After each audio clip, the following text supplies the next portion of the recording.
Hi, I'm Judy MacArthur, and you're listening to the Outlook for Life podcast, which is basically conversations on health and nutrition for midlife and mature women like myself. I've had some questions about how do you go about creating a food plan? Now, remember, a food plan is not a diet. What we're looking at is a food plan or even a food protocol, you could call it, a way of eating that is going to accomplish whatever your goals are. Now, a lot of the women that I talk to, their primary goal is weight loss or fat loss. Their second goal is probably having more energy. And the third goal is creating a long, healthy life. So, a long health span. It may be reversing type 2 diabetes, reducing HbA1c, reducing cholesterol, inflammation, whatever the thing is. So, how do we go about finding a way of eating that serves us and gets us to all of those goals? If you are confused, lost, overwhelmed, not sure what the hell you should be eating, I am not surprised, because let's face it, now with all of the information that bombards us, it is an absolute nightmare out there to distill what is true, what is right, and what is going to work for you. So we've got to find a way of eating for you specifically, and that takes a little bit of time, a little bit of detective work on what you feel best on, what works best for you, and then a whole lot of planning. I used to think that it was all about calories in, calories out. That's what I was trained to think. I used to think it was all about macros. Are you eating enough protein? Do you have too many carbohydrates? Are you eating too much fat? I used to think it was about diet options. I used to think it was like taking the light or the low calorie option. I used to think it was about eating every 3 to 3.5 hours. I now know it's not about any of those things.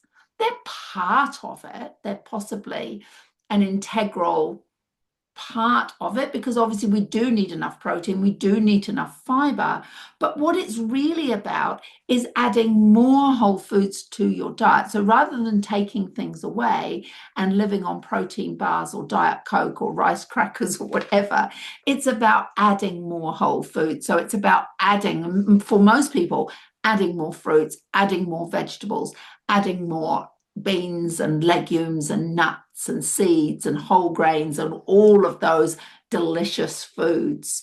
I used to undereat all of the time, and to that end, because I was counting calories and macros, I was eating a lot of processed crap. So I was constantly eating a lot of processed crap which had no fiber and lots of artificial sweeteners and other chemicals to keep below a calorie count, if you like, to stay in a deficit because I wanted to be thinner. And then those very foods would set me up to crave more sweet stuff, crave more processed stuff, but also crave biscuits and cakes and cheese and crackers and all of that high calorie stuff, because I wasn't nourishing my body. My body was trying to survive on artificial sweeteners and absolute crap. So of course we're supposed to love and nourish our bodies. Of course it was craving more. It was craving more all of the time. And so then, because you can't stick to your quote plan, quote, you beat yourself up because you think it's your fault and you're useless and you knew you'd never be able to do it, right? And so then you just give up and carry on eating or overeating all of the wrong things. So now, because I eat whole foods mostly, I'm not craving things anymore. Things that I used to crave, if I try some now, if I tried a protein bar now, I would take a bite and throw the rest in the bin. I might even spit it out because all I taste is an intense, artificial sweetness that I just don't want in my body.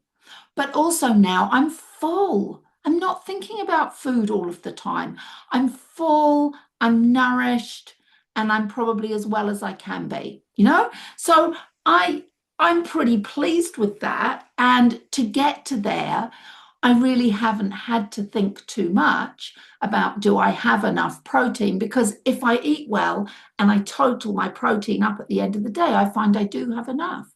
Same with fiber. I have enough fiber. I have enough carbohydrate. I have enough good fats. There's a couple of things that I supplement with, but that's another podcast.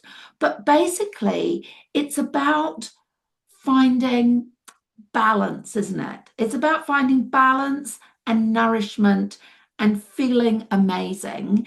And a great side effect of that is that you end up at your correct weight, feeling fabulous with a long health span. Another thing I will say, which is a little controversial for some of you, because I know my audience is not whole food plant-based. It's a mixture of flexitarians and omnivores and probably not too many carnivores. But since I stopped putting dead things into my body, you may argue that I put dead plants into my body, but since I stopped putting dead flesh into my body, I also feel much better. My aches and pains have gone. I've lost 5 or 6 kilos and I've been able to keep it off. When I'm working with my clients, I tend to look first at what they are eating at the moment. So we keep a food diary, we go through a health profile, and then we look at how they're eating at the moment, how they're feeling at the moment, and then I look at what food swaps we can make, what adjustments we can make.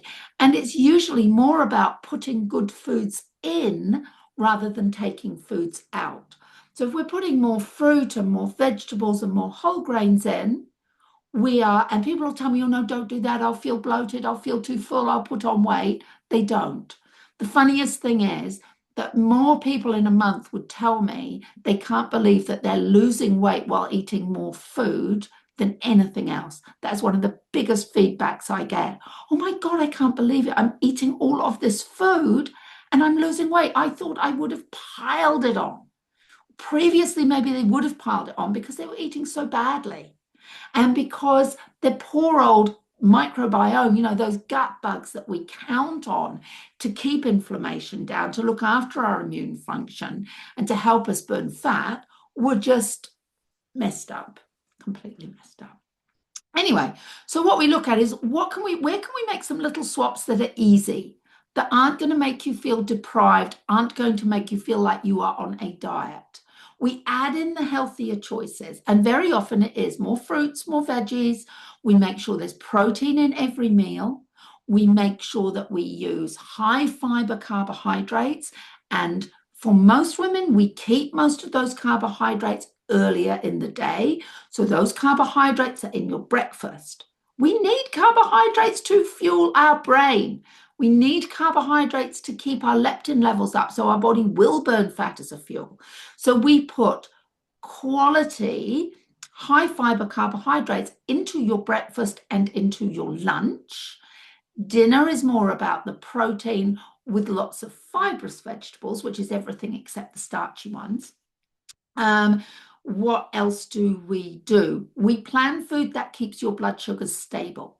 For women, particularly, once we hit perimenopause and beyond, one of the reasons we gain that fat around the middle, which is so stubborn and so hard to lose, and we kind of start to get that square matronly look, is because our blood sugars go out of whack, because our estrogen and our blood sugar response is quite closely linked. We start to get a bigger response. We start to produce more insulin. We start to pack more weight around our middle. So that is one thing. When I'm planning a food plan for myself or for anybody else, that is one thing that I do. I make sure that we keep their blood sugars nice and stable throughout the day. Now, when your blood sugars are stable and your background blood insulin is low, your body can burn fat as a fuel. So you've got two energy systems going. You've got carbohydrate that you've eaten or stored as glycogen in your liver or in your muscles, and you've got fat as a fuel. So guess what? When you've got two energy systems going, you feel amazing. You've got so much more energy. And then of course we do, over time, we keep just changing little things. We keep tweaking that 1%. And we live in the 21st century. So we do rely sometimes on packet foods. So we have a few packet staples that are those quick grab and go things that we know we can fall back on when we need to. But basically, we're aiming to eat whole foods as much as possible. And guess what happens? A side effect of all of this luscious food and more food is weight loss, is energy, is a reduced HbA1c, is lower cholesterol levels, is getting rid of fatty liver and inflammation. When I stopped eating all of that diet food and started to eat real food, the pain in my joints disappeared just about overnight. Just absolutely amazing. So the other good thing, I guess, is that the food that is right for us is right for the environment too. And one thing I learned today, which I didn't know before, was that if you're eating chicken, so you've got your chicken, we have to grow 9 calories worth of food. So this is land use wise, right? We got to grow 9 calories worth of grain or whatever to feed the chicken. And then we only get 1 calorie out of that. So it takes 9 calories of chicken food to produce 1 calorie of chicken nugget or chicken breast, more likely. So that is just so wasteful. It's like buying 9 apples, eating one and throwing the other 8 in the bin. So when you look at how we're using the planet, and I know this isn't everybody's cup of tea, but I think awareness is a good thing. And I'm not giving you some bullshit internet fact. This is properly researched. This is real. This is science. 9 calories to make 1 calorie of chicken. It doesn't make sense. It's crazy. But I think that if we eat close to how nature intended, and we eat yummy things, and we eat with respect, right? Respect for our body, respect for the planet, and we avoid as much as we can chemicals. Now, not all chemicals are bad, like, I don't know, vitamin C is ascorbic acid. There's some chemicals that are good and that we use to preserve foods that are good. But if we avoid the chemicals that we know aren't great for us, avoid the emulsifiers and the stabilizers, which we now know are not great for our gut, therefore are not great for weight loss or inflammation or any of those things. And if we avoid food that is overdone in plastics, it is getting worrying how many microplastics are now turning up in our body. And there was a recent study showing that people who had microplastics, people who had atherosclerosis, so basically plaque in their arteries, if there were microplastics in that plaque, their outcome in terms of a heart event was far worse. And we also know it's showing up in our brains as well. I'm not an expert on it, but I have read a couple of studies. And I think, we definitely want to stop microwaving food in plastics. And we want to stop having acidic food in plastic. So maybe you don't want your tomatoes to be in a BPA lined tin because they're very acidic. You do not want Diet Coke in a plastic bottle in your car, right? Because those plastics are going to break down and you're going to drink them. So I think if we can avoid that, anyway, that's probably another podcast as well. We should get an expert on to talk about it. If we avoid the chemicals, avoid the plastic, we eat with respect for our body, with respect for the planet, we are going to end up lighter, more energetic, and healthier in the long term. So, my plans work. I can give you, Nikki and Sheila and Kat and Jenny have all lost over 40 kilos and kept that weight off. So it really does work, but it's working together to get a balance that works for you. It's not necessarily what I do, it's what works for you. It's got to be flexible because our lifestyles change. It's got to be able to go along with our lifestyle. If you're someone that eats out a lot or travels a lot or doesn't like to cook or all of those things, it keeps us full. It's got to keep us full so we're not feeling deprived or restricted or like we need to binge and make up for lost calories all of the time. And it needs to be fun.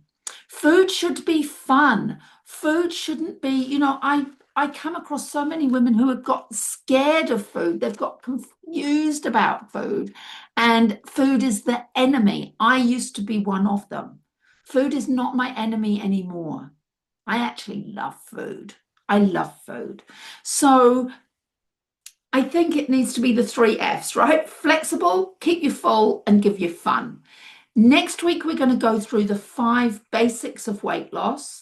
And then the next week, we're going to actually go through the foods of how to put that plan together.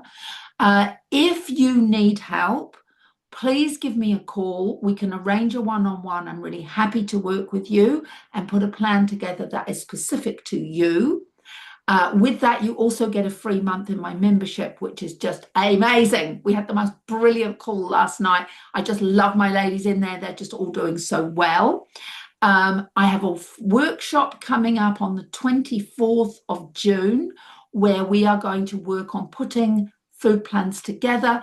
That workshop, it'll be about an hour and a half. It's $27. You'll get the recording, you'll get some downloads. So that's also another option. You can come and join me for that, or my 12-week challenge, which is in August. Have the most amazing week, you guys. If you're in New Zealand, I'm looking outside. It's a beautiful autumn day. The sun is shining. The tui are singing in the trees. Life is good. Have a fabulous day. Speak to you soon.